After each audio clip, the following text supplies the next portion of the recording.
Does everything have a bright side to it? Of course. Doesn't always outweigh the negatives, but everything has a bright side to it. This makes happiness a choice. And here we say that the discipline of being happy is the ultimate discipline. With that said, welcome to the Ultimate Discipline Podcast, where we meet with people who are practitioners of this exact discipline, and we hear their cool stories of cultivating happiness through challenges in their life. I am your host, Sean Greenspan. Let's get to it.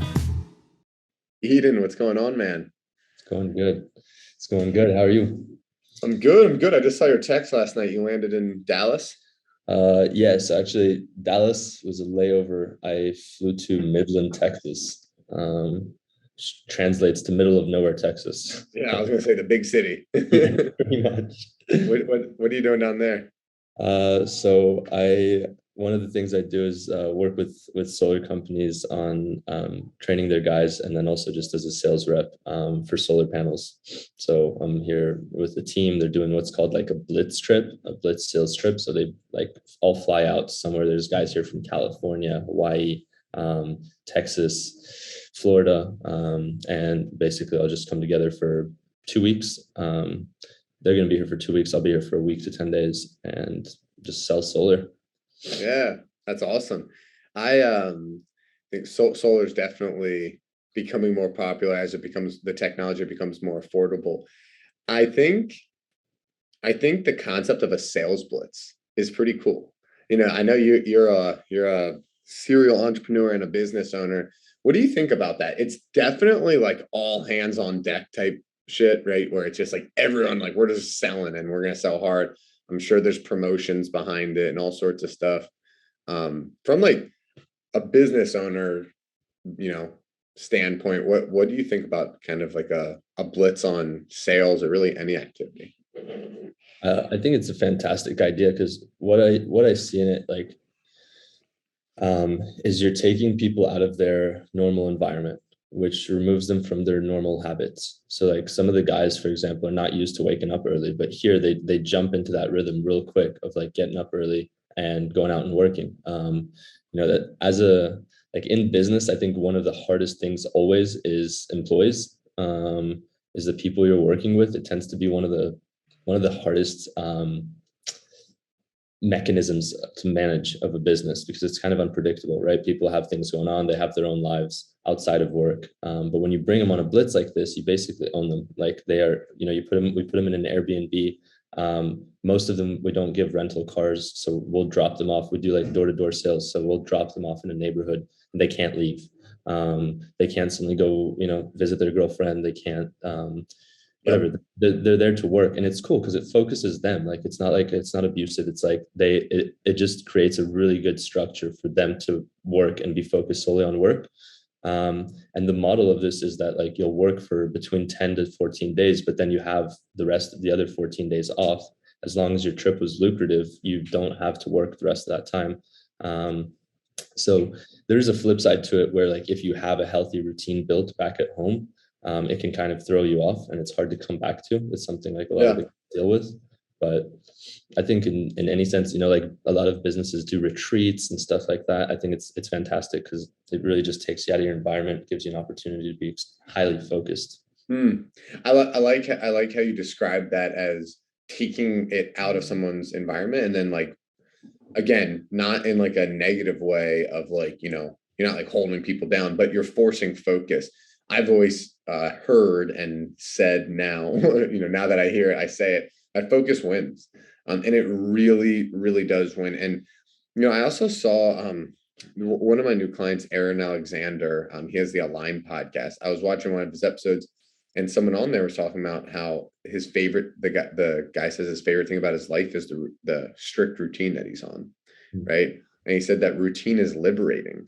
He's like, I have 2 hours in the morning to exercise when I'm doing, and since I have everything else scheduled, I know when I'm running, I don't need to worry about, oh, what do I need to do for work? That's already scheduled. When I'm running, I could just, crank music if I want and just run, or chill, hang out, whatever, I say chill, hang out. I mean, like while running, it's so funny. I love running so much. I literally look at it as like my downtime. Like It's just like a fucking time to like just be in my own world. But and your environment completely dictates what you do. So I totally see the focus there. That's awesome. I'm starting to think about how I can implement that in my business. Even like take Mondays to just do sales. Everything else will just fall by the wayside and I'll figure it out. But something like that might be something I implement. Yeah, to get out. I mean, it's the same way that like generally when you go for a run, you're not like running in circles in your house, right? You're like you're going outside to run so that you're focused on the run. Like, and I Yeah. do my best not to. I It's such a conflict always with like wanting to listen to music, but then also I just don't want to have my phone with me. Because then suddenly I'll hear it vibrate and my mind will be on that, and I'm like, oh crap, is it like I get a business text? Like, what's going on? But the idea is like just take yourself out of your environment and be focused on that one thing. So yeah, like if you were going to do sales on Monday, for example, I would say like if you normally work from your office throughout the rest of the week, go like sit on the couch for the sales, or like go out to a workspace for sales, so that you're stepping outside of your routine. Mm-hmm. Because we always develop routines when we live in, when we live in a place, whatever your habits look like in your daily life. Stepping out of that, and kind of the example I like to use is like you wouldn't start a painting on a used canvas, right? Yeah. Now you have to work around what's already there. You have to like play around whatever has already been drawn on there. And Yeah. you don't actually have the opportunity to create something new and fresh. Yeah, dude, I like that. You wouldn't start a painting on a used canvas. I definitely can dig that. And yeah, it's some I don't know, just kind of like where my head went originally. Well, Eden, I want to introduce you to everyone, even though we're a little bit in here. So I actually met Eden. Let's see. We're at the VCon conference in Minnesota, and me and my friend Matt Choi walked into the gym, and we saw you working out. Of course, we gave you big what's up because we knew what you were there for. We're staying in the same hotel, and we kind of just bumped into each other a bunch on the first day, and then of course we're there for 4 days, same hotel, walking same places. We ended up spending quite a lot of time together. Um, I thought from the way you composed yourself, I was gonna say, you remind me of someone maybe late 20s or 30s. From the experiences you've had, I'd say 50s. I was so shocked to find out you're 21, right? 23. 23, 23. Yeah. I was so shocked to find out that you were 23. You mind telling people, and sorry to gas you up, but you mind telling people a little bit about, kind of like your journey and like what you're up to now? Yeah, sure. So the journey, where do you want me to start on I that? know, right? Feel free to be brief. Okay, yeah, yeah. So I started getting into entrepreneurship, into making money from a pretty young age. I didn't go to school, so I had the opportunity to kind of create something else.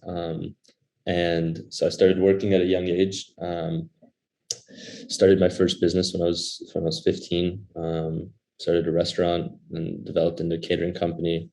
Went on from there. At this point, I've lost track of how many businesses, but I do get a little bored and open something up. It runs successfully, and then I either sell it, close it down, move on to something else. And along with that, we talked about this. I've taken a lot of travels in between. I love to travel. That is my absolute biggest passion in life. And so I've spent time all over the Middle East, Central and South America, Asia, probably for collectively about 3 years spent in travel. And I spent the last year living, like working remotely, living in Colombia and Mexico. And then I moved to Florida at the beginning of last year, and that's where I'm based now. And I actually had a e-commerce management company that I just shut down, just liquidated, and now kind of open book. We'll see. I'm doing some of these sales trips, and we'll see what else comes up, what else the future's holding. I got a few options I'm looking at right now. I love it. I love it. Maybe we pop into some of those options at some point, but I think you started talking about the fact that you didn't go to school, right? And I think a lot of people are like, oh, you didn't go to college. A lot of people don't go to college nowadays. You're talking about you didn't go to school, high school, middle school type stuff. Yeah. Um, what was that experience like? Because so it obviously puts you I think people can go one of many routes, but one of two routes. One is like, okay, let's turn this into something, and one is kind of, they can avoid social interactions and challenging myself. But you definitely took the route of challenging yourself, Mm. um, and starting a business, and kind of a successful one at 15. That's awesome. Yeah. um, how did what was kind of like the mindset around that? Do you remember that at all? Yeah, one of the things that like it's funny, people associate school with education nowadays to really um extreme extent, I would say. And so that's the assumption oftentimes is people say, oh, so you didn't go to school, so you didn't have an education. And actually, for me, one of the, like, if I had to summarize what I got out of not going to school, it would be not only education, but extreme, obsessive love of learning. And so not going to school gave me this kind of opportunity to define my own learning, and to be in control of it. So like when you go to school, you're forced to learn something, right? You have to sit in this classroom. You have to like try to intake some of the information so you can pass a Have to test. sit in social studies class. Yeah, Yeah. exactly. And the thing is, it creates this false pretense too of you're supposed to be good at everything. Because like if you have an F or a C in one class, then that's probably going to put you down. You might get some like stress about it from your parents. And so anyway, what I got is the opportunity to learn what I wanted, when I wanted, in the way that I wanted. And also I was the only one responsible for my education. Like I had to push myself. I had to find resources and materials. And then also, you know, since it was things I was interested in, I was applying that information. Um, so for me, I went to school for 3 months in middle school, eighth grade. I wanted to try it out. My parents were not really for it, um, but they let me try it out. And honestly, like to summarize, I just wasn't impressed. I went to school for 3 months. I just was As not an eighth impressed. grader, not impressed. That was literally what I came out saying. I was like, that was a waste of time. Like it's cool to be around friends, and I think that's where most people get hung up on it is the social aspect. And they're like, well, if you Which is don't, valuable. it is extremely valuable. It's just false that it's the only way to like meet people, or the only way to have that social interaction. Because it's not even the best place. You get to meet up for a few minutes, and then you're off to your next class, right? Or you get to sit together at lunch, and maybe cooperate, like participate in sports with people. But it's far from the only place. Like I met so many people throughout my childhood. I can't even begin to recount. I mean, just anywhere, because kids adapt, and like you growing up, you kind of like, I always like to say, you create your version of reality based on your past experiences and based on what you had to do. So if you already had this thing called school that you would go to every day, and that's where you would meet people, then that's kind of what you're going to get used to. That becomes your kind of version of reality, is like you meet people at school. But if you don't, then you just find other ways to do it, and it becomes quite easy because that becomes your version of reality. And um, that's much more valuable as you get older, right? So I live nomadically, right? I'm moving to Italy in a few weeks. Come visit. yeah, I'm moving. I'm already getting lit up. Yeah, I saw your eyes, so I was like, yeah, I know. August and September, I'll be in Italy. Come out whenever. Cool. Um, but you know, going to school and socializing there won't help me meet people in Italy. If I wasn't in school and learned to meet people while doing whatever, starting a business, walking to the grocery store, being outside, just no random interaction, then that helps. So I totally see that. It definitely puts a lot of independence on the kid. I think the risk is, I don't want to say you're an exception because I don't think there's a lot of like mass studies on people that didn't go to school. Maybe I'm wrong. I'm not aware of them. You might, and I don't have any data to show this, but you might be the exception there, right? Like I think a lot of people get scared, like, what if I just don't, what if my kid doesn't socialize? What if he doesn't learn how to start a business? What if he doesn't find the love of education? And you know they become entitled, they become lazy, whatever the case may be. It's also a lot more responsibility potentially on the parent, but you know I think that's just so cool. And it's obviously turned you into someone who's a 23-year-old serial entrepreneur. And Mm. I'm excited, man, to learn about so you just liquidated two companies recently. Mhm. And now you're pretty much an open book. You're doing some, consulting and sales down in Texas. What do you think's what do you think's next that you want to focus on? Um, so actually, to touch on just one thing that you said about parents maybe fearing for their kids, about that they may not find a love for education. I just wanted to touch on that right there because I think, in my opinion, we're all born with the love for education. Like we're curious creatures. We seek answers and explanations to things. And so I think that love of education is something that's already in us. It's in everyone. Like people love to learn certain things, and they'll be interested. It might not be clear at the beginning. It might not show up very clearly. Like my brother, for example, one of my brothers used to like binge watch like videos about sports cars, and it developed into a point where he, by I don't know, by the time he was 15, 16, he could like name every single sports car, what engine was in it, what the MSRP of it was, when it came out, when they changed the engine, when they changed this, when they did like it was incredible the vast amount of knowledge he had. And that's a useful tool. And like at first it seemed like he was just binge watching, like, just people talking about, commentating on cars, but it developed into something. In terms of what's next, I've actually come to a point where like there's a flip side to starting business at a young age, and that is that I didn't really take time to be responsibility free. I had a lot of responsibility. Like I was employing people 16 years old. I had, a restaurant full of employees. I was managing payroll. I was managing the fact that like these people were paying their bills from my business. They were, funding their lives, and it was a lot of responsibility always. So I'm actually a little bit tired of it, and it showed up because like my last two businesses, like I didn't liquidate them just because I got bored. I've been losing money for months, and that's totally part of the process. It's not something I beat myself up for. Like it is absolutely, um, it's part of the process. I always say to like expect failure, like expect it, so you won't be surprised because it's gonna happen. So like if you're just focusing on winning all the time, you're setting yourself up for disappointment when you fail, because it's just a matter of when, right? So anyway, it showed up on my businesses that I'm a little burnt out on responsibility, on a high level of it. So I'm considering just like getting a part-time job right now, that I can do remotely. And I plan to leave the US and move either to Portugal or to Spain, and set up a base there probably in the next 3 months. Nice. Yeah. What would that's a way to be honest with yourself, man. It's it's funny.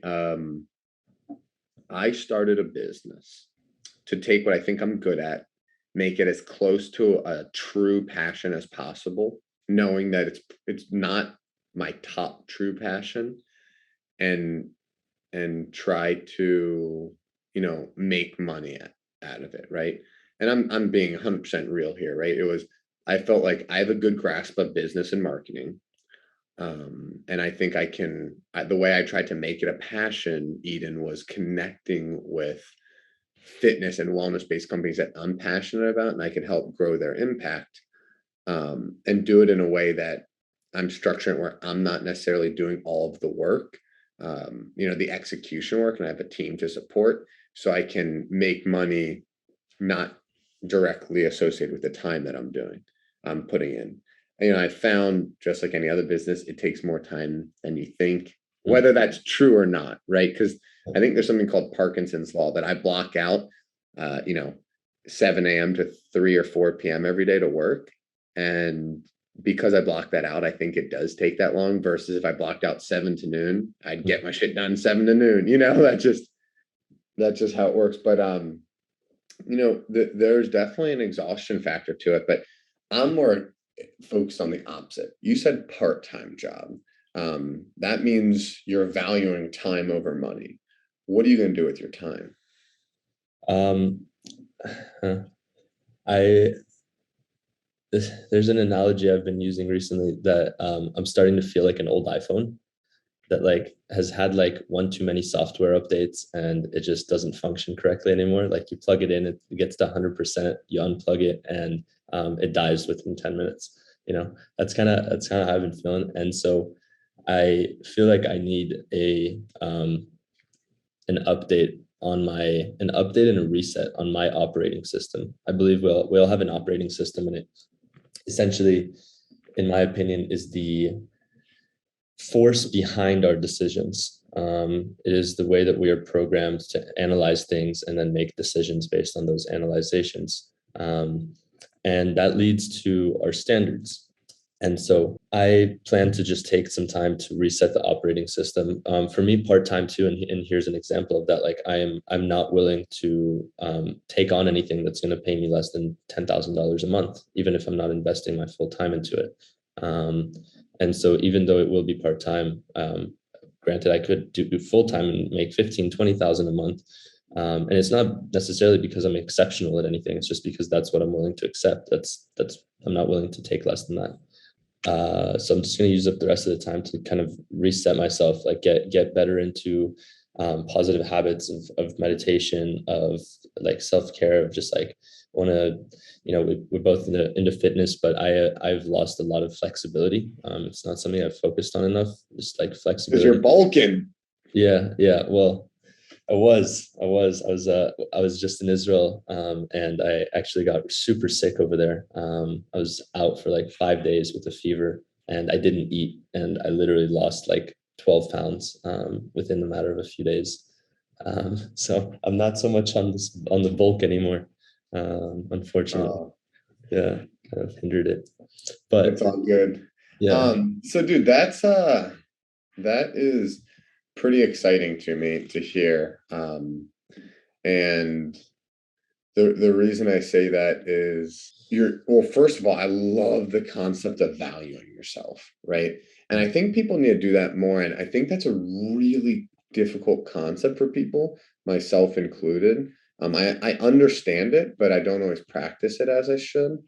And if you think about it, it's more just accepting. It's just like a decision. Just like make it a rule and see how your life changes. Mhm. But it's really cool to hear that what you're prioritizing. To me, it's like those important things. So I'm hearing positive habits, right? And then the other thing I heard was obviously that you're valuing yourself. Let's talk a little bit more about that valuing yourself. I don't want to put you on the spot because I know you haven't figured it out, but do you know or have an idea of what you might do that would check those boxes for you? The time, financial boxes. Yeah.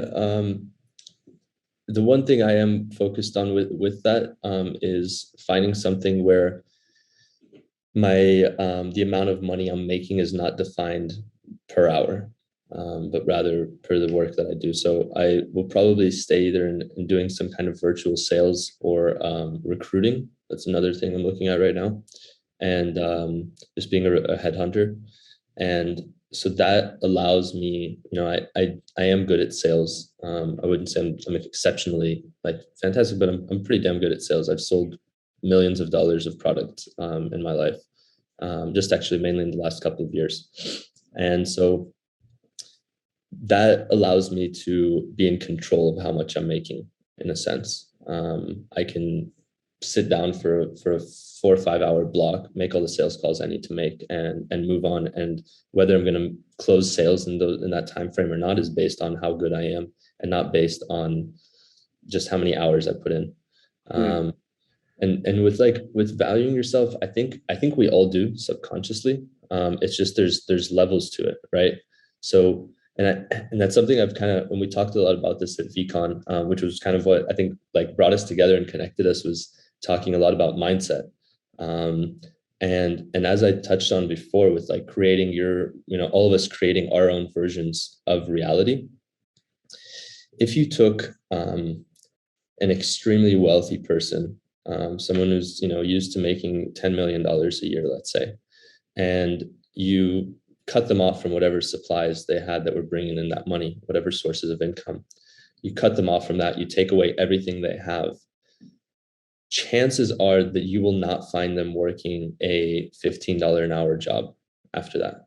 Because their entire thought process is based on making millions of dollars. Those are the opportunities they seek, and therefore those are the opportunities they will find. It might take them a little longer than finding a job that'll pay them $15 an hour, but that is just the standard that they're willing to accept. Now for you as well, right? Like you have standards for yourself. Like you're a runner, and if you go out and you start getting a little bit, I don't know, you get a little cramp after a mile of running, you're not going to let yourself just stop running, because you know you can do 10 miles, you know you can do 15 miles. That's the standard you've set for yourself. You won't accept less than that. And same thing financially. It's all mindset, and like so much of it is subconscious. That's where we're not able to actually leverage it to the maximum extent, to the full extent, is because it's subconscious oftentimes. I had a call this morning with someone he might meet later today, and it was actually kind of like about that, because first of all, I appreciate that answer. I think it's really cool, whether it's sales or whatever, not tying yourself to an hourly pay. I think performance-based model, it challenges you to be the best version of yourself. It uncaps, it gives you no cap to your income. And I think that's pretty damn cool. But this mindset thing. So I know a lot of people out there, especially if you're listening to this style podcast, right? We're talking about happiness, talking about discipline, all that type of stuff. You might have a lot on your plate. You want to do better at work. You want to read more. You want to meditate more, become more flexible, stronger, run more, better in your relationships. And that's just the start of the list, right? Well, I was trying to think this morning because I literally got that question, Sean. I feel like my buddy was like, Sean, I feel like you kind of like focus on everything pretty well, which I don't. So thank you to my buddy. But and he was like, how do you do it? And I was thinking about, you were talking about the mindset shift.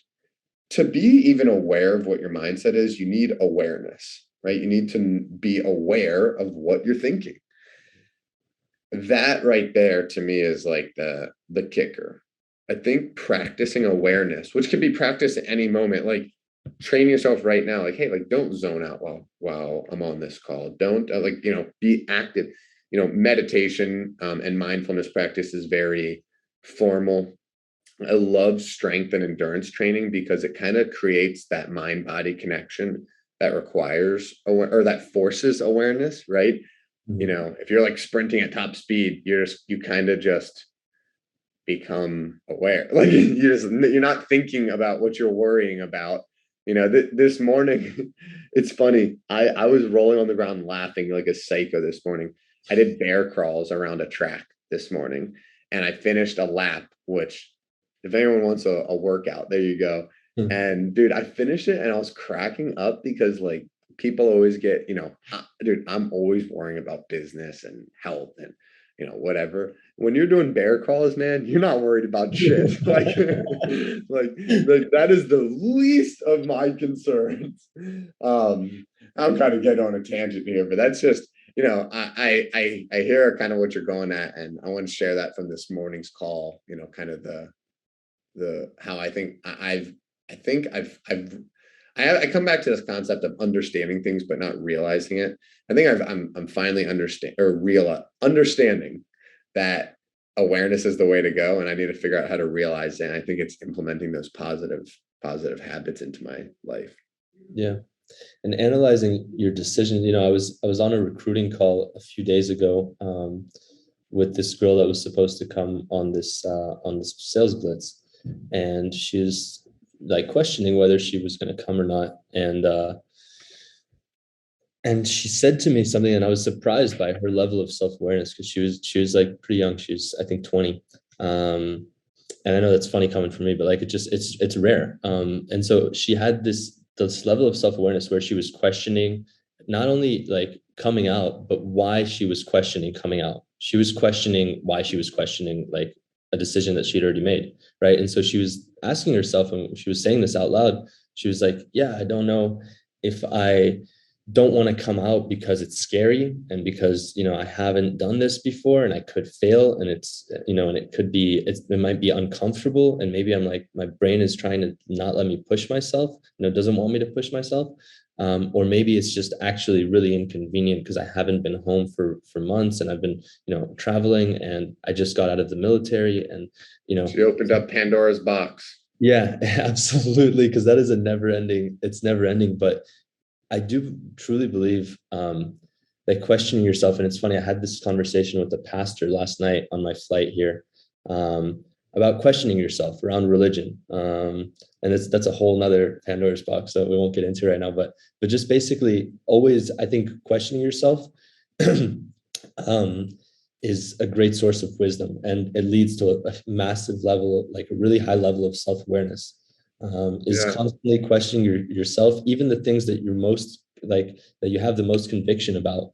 Because if it's true conviction and it comes from the right place, no matter how much you question yourself, you'll come back to the right answer. But so often, That's a sense of awareness too, intuition and conviction. That's you people generally like there's no I heard Naval Rafikant is like someone that I just love to follow. And actually talking about like a business idea, dude, somebody wrote a book called The Almanac of Naval Rafikant. Now, Naval Rafikant is a pseudo philosopher. He is an angel investor. He's a businessman. He's a pseudoscientist. He does a lot of this shit, and a lot of people follow him, and he's very, very successful. But if you wanted to learn from him, you'd have to watch a bunch of podcasts and read his tweets and research what he's done. And they made this book called The Almanac of Naval Ravikant, and it was basically someone took a full year to compile everything Naval and put it into a book. hmm, Dude, think about someone like Gary Vee we met at VCon. Like, how cool of a business idea would that be to like just take these? Because like these people don't really. I mean, I guess Gary Vee's written books, but his books aren't like compilations of what he talks about. His yeah, books are just like this one area, maybe about selling or whatever. right. So, anyways, he talked about how if you take someone like Warren Buffett can't explain to you in words why he decided to invest in a company. He could say like, oh, like I saw this data point and this data point, but that's none of those data points by themselves are the reason he invested. It ultimately was just a gut feel, right? And I think that's kind of what you're getting at is like there needs to be a level of like conviction based on intuition. Hmm. Yeah, yeah. I think that our body and our subconscious mind talk to us constantly. Like, they're constantly speaking to us. You just have to listen. You just have to be open to listening, because like oftentimes, and this is my philosophy on truth. My personal philosophy is that there is no truth. Nothing is true. No one is right. There is no right or wrong. And I especially apply that for myself, right? And also when I'm listening to people, because like I look up to certain people, like Gary Vee, for example. But I don't take the things he says as like the truth, right? Because I believe one one of the issues with that is, as soon as you decide on the truth, you close yourself off mentally to anything that could potentially contradict that, or force you to change your mind about that. um, and and that's another thing with like with awareness, is like people are oftentimes, their body or their subconscious mind is telling them something is wrong, or may not be right, and they don't want to listen because they've already decided that this decision they made a while ago, that this is right, is the truth. um, so that's another little tool that like I find extremely helpful, is like not taking anything as the right thing, and also not tying myself to decision or a mindset that I was in 6 months ago or a year ago, and being able to question Change that. What's that? change is inevitable. Change and suffering. I Hmm. this These come from two books. Change comes from The Way of the Peaceful Warrior. Suffering comes from David Goggins' books. But those are two things that I think are inevitable in life. Hmm. And once you come to peace with them, and so I haven't figured out a good word because I don't think it's suffering. But I think it's well, I don't know. I think it's gonna take more than a second to think about it, but those are things that like things will change. If you get stuck where like you're conditionally happy, you're happy because the situation you're in now, you're not truly liberated. And that's what it comes down to. So I kind of love the way that you brought that up. And going back to your original point about that loop that we go into our head um about decisions. It's so funny. You know, I think one of the reasons it's so hard to measure like health and wellness things is because there's so many variables, right? Mm. For example, right now my girlfriend Emma is going through a knee injury, and I firmly believe that the cause of the injury and the way that you heal is based on your mindset. But she also was skiing and twisted it up in the trees. Mm. So that's also like a very physical thing that happened. But like whatever caused that to happen, and then the way her body heals, because also you hear about people that tear something and then a week later are running, right?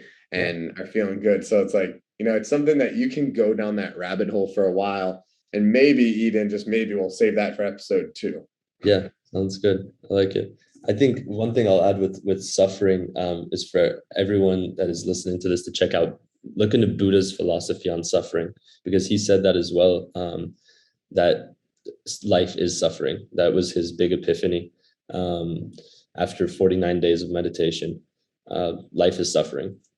It's it's mind blowing. It's eye opening. It's very eye opening, and it can be very liberating and enlightening. Yeah. Yeah, and I think that's something we'll need to dive into deeper because it's not a sad.